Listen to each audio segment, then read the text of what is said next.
Kapasitor. Kapasitor merupakan suatu device atau alat elektronik yang fungsinya untuk menyimpan energi. Lebih tepatnya adalah menyimpan energi medan listrik.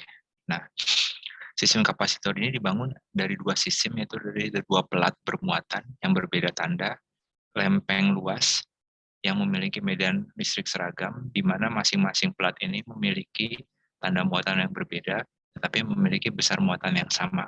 Jadi seperti contoh, kita sudah mempelajari bila kita mempunyai keping luas bermuatan positif, seperti pada gambar ini, medan listriknya di sekitar tengah pelat, pada jarak yang dekat dengan pelat, bisa kita anggap konstan dan memiliki besar dan arah yang tetap. Nah, untuk muatan positif, maka pelat akan memberikan medan listrik di sebelah kanannya itu ke kanan, di sebelah kirinya itu ke kiri. Nah, persamaannya bisa dilihat di bawah, seperti di bawah ini. Jadi, medan listrik dengan rapat muatan seragam plus sigma yang terletak pada X sama dengan X1 atau pada bidang YZ, di mana X-nya sama dengan X1. Nah, bidang ini sebenarnya meluas ke atas dan ke bawah dan ke arah kita, keluar dari bidang layar dan masuk ke dalam bidang layar. Jadi ini plat yang sangat luas. Nah, medan listrik di sebelah kanannya dinyatakan seperti ini. Untuk X kurang dari, maaf, di sebelah kirinya adalah seperti ini. Untuk X kurang X1, maaf ini saya koreksi dulu, ada yang salah. Ini adalah minus untuk sebelah kiri plus. Nah, jadi dengan bidang yang berada pada X sama dengan X1, di sebelah kanannya medan listriknya positif, ditunjukkan seperti ini, di mana di sini X1 kurang dari X1, X lebih besar daripada X1, dan untuk di sebelah kiri, medan listriknya berarah ke negatif, di mana X kurang dari X1, atau negatif kali plus sigma.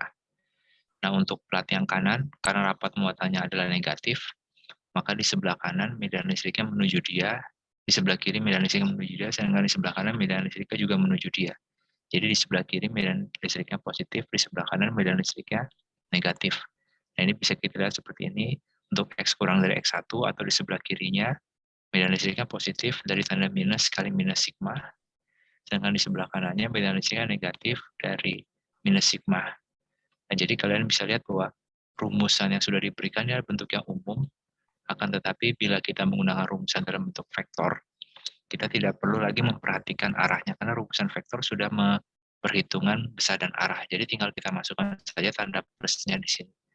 Jadi di sini adalah plus sigma. Untuk yang di sini rumus yang sama, tapi dimasukkan dalam kurungnya minus sigma. Nah, kita peroleh hasil yang konsisten. Jadi dengan demikian, tidak perlu terlalu banyak rumus yang perlu dihafalkan.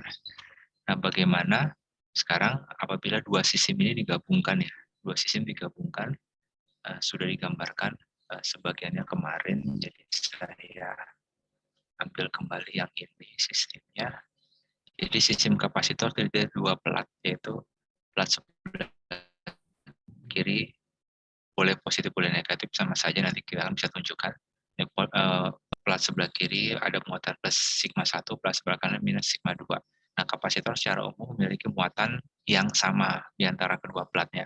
Jadi kalau sebelahnya plus sigma 1, sebelah kanannya harus minus sigma 1. Karena sebenarnya nanti antara plat kiri dan plat kanan ada baterai yang menghubungkan. Nah, baterai ini akan membawa sekian muatan negatif dari plat kiri ke plat kanan. Akibatnya perbedaan jumlah muatan kiri dan kanan itu akan sama. Sekarang di sini kita bisa lihat, jadi seperti sudah ditunjukkan persamaan yang atas, untuk plat positif di sebelah kanan plat itu arahnya positif. Untuk plat positif di sebelah kiri plat arahnya negatif ya. Jadi sama seperti yang di sini. Nah, di sini saya gambarkan plat positif medan listriknya warnanya sama dengan warna plat. Untuk plat negatif warnanya sama juga dengan warna plat. Nah, di sini karena dianggap platnya amat luas dan pada jarak yang kita melakukan peninjauan medan listrik dianggap medan listriknya masih konstan. Jadi ini banyak asumsi yang menganggap medan listrik oleh plat luas ini ideal. Jadi di sini kita perlu memperhitungkan bahwa lebar daripada jarak antara dua plat ini atau lebar daripada kapasitor ini, tebalnya kapasitor itu harus jauh lebih kecil daripada salah satu sisinya, panjang sisinya. Dalam hal ini panjang sisinya adalah L. Jadi L jauh lebih besar pada D. Nah, dengan ini bisa digambarkan medan listrik seperti di sini. Nah, kita bisa lihat karena rapat muatannya sama plus sigma 1 dan plus sigma 2. Maaf, ini saya harus ganti ini sama-sama sigma 1. Ya. Oh, ini masih umum ya. Masih umum, nanti untuk kapasitor dua-duanya harus bernilai sama. Nah, karena bernilai sama bisa kita gunakan rumusan yang atas. Sekarang kita lihat di bagian region 1 ya. Bagian region 1 adalah kiri dari plat pertama, jadi kita tentukan yang ini. Dan bagian sini juga kiri dari plat kedua. Jadi dua-duanya merupakan bagian kiri dari kedua plat. Jadi kita punya ini, dan kita punya ini. Jadi kalian lihat, ini adalah sigma, minus sigma per epsilon, di sini plus sigma per 2 epsilon 0. Jadi ada minus tambah plus menjadi 0, makanya kita perlu di sini nilainya 0. Nah, kemudian kita bahas dulu yang paling kanan. Nah, pada region 3 ini dia di sebelah kanan plat positif dan di sebelah kanan juga plat negatif. Jadi di sini di sebelah kanan plat positif nilainya positif, di sebelah kanan plat negatif nilainya negatif. Jadi positif tambah negatif hasilnya adalah 0 juga. Nah, yang sulit untuk di tengah ini harus hati-hati. Daerah nomor 2 ini, daerah 2 Romawi, berada di antara plat 1 dengan plat 2. Jadi artinya dia di sebelah kanan yang positif, artinya kita ambil yang ini, tapi dia di sebelah kiri yang negatif. Jadi kita ambil yang ini. Jadi bisa kita lihat, di sini ada plus, di sini ada plus. Jadi sigma per 2 epsilon 0 tambah sigma per 2 epsilon 0. Maka kita peroleh sigma per epsilon 0. Jadi kenapa di luar kapasitor ideal, medan listriknya 0, tapi di antara kedua plat kapasitor ideal, medan listrik adalah sigma per epsilon 0. Nah, dengan ini kalian sudah bisa memperoleh penurunan mengapa medan listrik di antara dua buah plat kapasitor nilainya adalah sigma per epsilon 0. Nah, sekarang kita masuk ke beda potensial. Nah, beda potensial, jadi lebih tepatnya kita mau bahas beda potensial antar kedua keping kapasitor. Nah, beda potensial rumusnya adalah V sama dengan integral minus EDS ya. Untuk kasus ini kita sudah punya bahwa medan listriknya akan memiliki bentuk, saya tuliskan besarnya, dengan vektor satuannya adalah X ya, yang diberikan pada persamaan yang di sini. Sehingga dipilih ds-nya sama dengan X topik dx. Ingat waktu kita menghitung medan listrik dengan menggunakan hukum Gauss pada benda yang bersimetri bola ataupun silinder, kita selalu memilih permukaan Gauss yang tegak lurus atau sejajar dengan vektor satuannya. Nah, di sini untuk menghitung potensial pun sama, karena medan listrik oleh plat buah sejajar atau dalam sistem kapasitor selalu berarah pada X dalam hal ini, kita akan pilih ds-nya tegak lurus. Ya. Dalam hal ini kita tidak memilih yang arahnya, kita pilih yang arah sejajar. Dalam hal ini kita tidak memilih arah yang tegak lurus karena nanti kita tidak bisa memperoleh. Kalau kita pilih beda potensialnya 0. Nah, kemudian kita substitusi ke persamaan di atas. Sebelumnya persamaannya akan dirubah dulu ya. Jadi sekarang kita masukkan batas-batas. Kita masukkan batas-batasnya di sini. X kurang dari X0, kita referensinya. Ini integral, kita kasih batas bawah. Dari suatu reference sampai posisi yang ingin kita tinjau, dan ini kita masukkan ke sini. Kemudian kita langsung tuliskan bentuk yang sudah kita pilih tadi. E, jadi X dikalikan X dot dx. Jadi kita punya rumusan seperti ini. Nah, kemudian ini artinya kita ingin mencari beda potensial pada suatu titik di sembarang di sini. Kita ingin mencari beda potensial di suatu titik sembarang di sini dengan referensinya adalah salah satunya boleh plat ini dijadikan acuan atau plat ini dijadikan acuan. Umumnya plat negatif dijadikan acuan.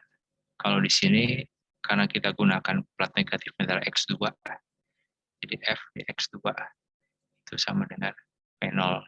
Nah, dengan ini gerasi dapat dilakukan. Jadi di sini kita gunakan ini kembali, dan sekarang kita gunakan rumusan yang ini ya. Jadi ini saya copy. Kenapa kita tidak perlu membahas di luar plat? Kan di luar plat medan listriknya 0. Nah, integral dari 0 adalah konstanta.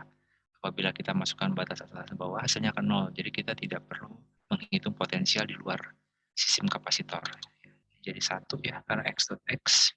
Kemudian kita lihat bahwa sigma per epsilon adalah konstan, kita keluarkan dari integral. Jadi kita bisa jadi sangat sederhana. X dengan batas atas bawah x0 sampai x, sigma per epsilon 0 dari x kurang x0. Di sini tanda minus masih. Nah, kemudian ini tadi sudah dinyatakan acuannya adalah V0. Maaf, di sini berarti sesuai dengan ini kita gunakan di sini V2 ya. Saya tuliskan kembali saja di sini. Kita gunakan V2, berarti sama dengan di sini jadi V2. Beda potensial antar pelat, atau biasa kita gunakan simbolnya ini, delta V, itu adalah V positif dikurang V yang bagian negatif ya, yang dapat diperoleh dengan mengisi X sama dengan X1. Kenapa X sama dengan X1? Karena sekarang kita ingin mendapatkan ini. Jadi delta V adalah beda potensial pada plat positif kurang plat negatif. Nah, plat positif kan adanya di posisi X1. Jadi di sini jadi Fx1 ya. Jadi kita copy lagi di sini. Bagian ini saya hapus. Delta V sama dengan X1. Akibatnya ini jadi X1. Ya. Nah, di sini yang perlu hati-hati adalah kita bisa lihat lagi dari gambar, X1 terletak di sebelah kiri ya. X2 sebelah kanan, berarti X1 kurang X2 adalah minus D ya. Jadi ada minus D kali minus D. Jadi sama dengan sigma D. Jadi sama seperti ini. Jadi sekarang kita sudah memiliki bahwa beda potensial antara dua kelas kapasitor diberikan oleh sigma D per epsilon 0. Dan ini berlaku pula bila urutan pelat diubah. Jadi misalnya pelat positif di sebelah kanan dan pelat negatif di sebelah kiri. Jadi kalian bisa buktikan nanti dengan catatan gunakan acuan ini ya, gunakan acuan ini dan di konsisten menggunakan rumusan daripada perhitungan beda potensial dari medan listrik. Jadi akan diperoleh hasil yang konsisten. Jadi bisa kalian bayangkan kalian punya kapasitor di hadapan kalian, plat kiri bermuatan positif, plat kanan bermuatan negatif, dapat beda potensialnya. Terus teman kalian yang di hadapan kalian kan melihatnya terbalik, plat kirinya negatif, plat kanannya positif. Nah, dia harusnya bisa mendapatkan beda potensial yang sama. Jangan sampai, oh kapasitornya harus jelas seperti ini. Kalau kamu mau dapat beda potensial, kamu harus putar kapasitornya supaya kelihatan negatif dan positif. Kan tidak seperti itu. Nah, ini reference atau cara kita memandang kapasitor itu tidak boleh mengubah hasil pengukuran. Ya, mungkin kalian masih ingat di lab fisika dasar, kita punya bandul atau punya pegas, walaupun kalian kemarin melakukan secara daring, nah tidak boleh orang dari arah sisi yang berbeda mendapatkan hasil pengukuran yang berbeda. Nah itu pengukuran kita tidak valid. Gitu. Jadi harus kita selalu bisa kita petakan hasil pengukuran yang sama. Nah, ini juga sama. Jadi rumusan yang kita peroleh ini tidak bergantung apakah plat positif itu di sebelah kiri, plat negatif di sebelah kanan, atau plat positif di sebelah kanan dan plat negatif di sebelah kiri. Jadi dua-dua kondisi itu harus memberikan hasil yang sama. Di beberapa rujukan yang saya baca, kadang-kadang dia tidak membahas nilai negatif, langsung membahas beda potensinya sedemikian, lebar jarak antar platnya sekian, akibatnya langsung dimasukkan rumusnya. Nah, ini menghindari penjelasan yang sebenarnya begitu kita gunakan rumusannya secara konsisten, ya itu hasilnya akan tepat. Jadi tidak ada yang perlu disembunyikan atau tidak dijelaskan. Demikian. Nah, kemudian terdapat kebiasaan ya, yang menuliskan tadi delta V hanya menjadi V, dan ini bukan potensial listrik, tapi beda potensial listrik. Sehingga muatan total yang disimpan oleh sebuah kapasitor adalah sebagai berikut. Jadi Q sama dengan C kali V. Nah itu ya. Jadi Q sama dengan C kali V itu V-nya itu sebenarnya adalah V sebenarnya adalah beda potensial listrik antar kedua keping kapasitor, kan potensial listrik saja gitu. Jadi sudah selisihnya ya. Nah, kemudian dari sini kita bisa substitusi di sini. Jadi kita salin kembali di sini. Di sini dikatakan bahwa muatan yang tersimpan Q itu dalam suatu kapasitor, muatan yang tersimpan dalam suatu kapasitor atau Q itu sama dengan kapasitansi dikalikan beda potensial yang diberikan. Nah, di sini mirip seperti kalau kita makan mungkin ya, seberapa banyak yang bisa kita makan, itu bergantung dari kapasitas perut kita dan jumlah makanan yang kita masukkan. Jadi kalau jumlah makanannya banyak, tapi kapasitasnya kecil, hasilnya tetap kecil.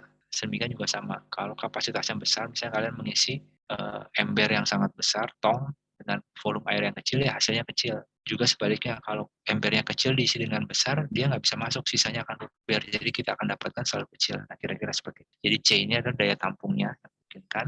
V ini sesuatu yang mengisi. Nah, Q itu adalah total hal yang dapat diisi pada sistem ini.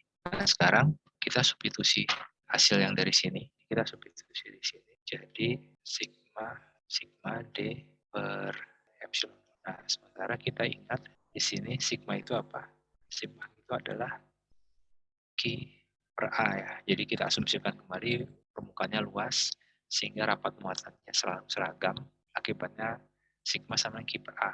Jadi bukan dq dA. Nah, kemudian dari sini kita bisa dapatkan, ini saya pindah ruaskan dulu ya. Di sini ada A, ini saya pindahkan ke sini. Kita dapat sekarang C, kapasitansi. Ini ada Q. Nah, karena di kiri dan kanan ada jumlah muatan total yang sama, saya bisa coret. Nah, akibatnya sekarang kita peroleh kapasitansi dari satu kapasitor yang dalam hal ini, karena ini merupakan kapasitor plat sejajar, maka kapasitansinya adalah seperti ini. Jadi kapasitansi dari suatu kapasitor yang memiliki bentuk geometri plat sejajar diberikan dengan luas permukaannya dikalikan epsilon 0, yaitu permitivitas vakum, karena di tengah dari kedua plat kapasitor itu hanya berisi udara dan jarak antar celahnya. Nah, sekarang kalau kita kembali ke sini, jadi kalau tadinya kita anggap tak hingga, sekarang kita anggap dia berhingga ya, karena tidak mungkin membuat plat yang tak hingga. Jadi sini, nah inilah suatu sistem kapasitor, lebar platnya adalah D, dan sisi sininya bisa kita nyatakan sebagai L. Nah, di rumusnya dikatakan bahwa tidak ada L tapi A. Jadi sebenarnya di sini A sama dengan L kali L ya. Jadi untuk mudahnya saya gambar sebagai persegi ya. Ini tidak lain adalah penggambaran dari ini. Jadi dua buah plat sejajar untuk sistem yang disebut kapasitor.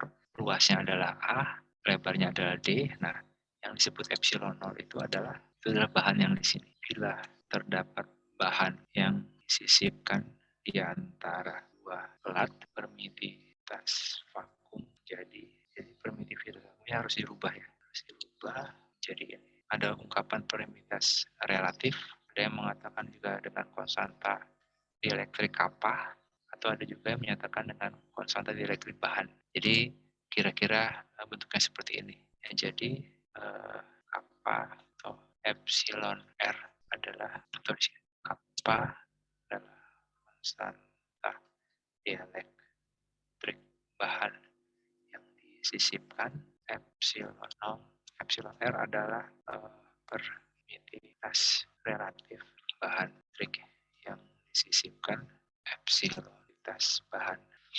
Nah, kenapa terdapat berbagai ini? Ada yang ingin mengungkapkan sebagai suatu nilai tertentu. Nah, tapi kadang-kadang kan kita mengetahui bahwa permitivitas vakum itu sekian. Nah, ini permitivitas bahan itu hanya 2 kalinya. Nah, kan lebih mudah menyatakan dengan relatif epsilon dibagi epsilon 0 atau R. Atau ini kalau kalian ingin melihatnya juga bisa ya, bahwa kenapa dinyatakan permitivitas relatif itu adalah sama juga dengan kappa ya.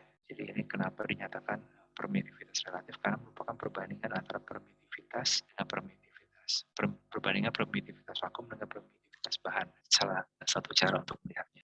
Baik, untuk kapasitor pembahasannya sampai di sini. Terima kasih.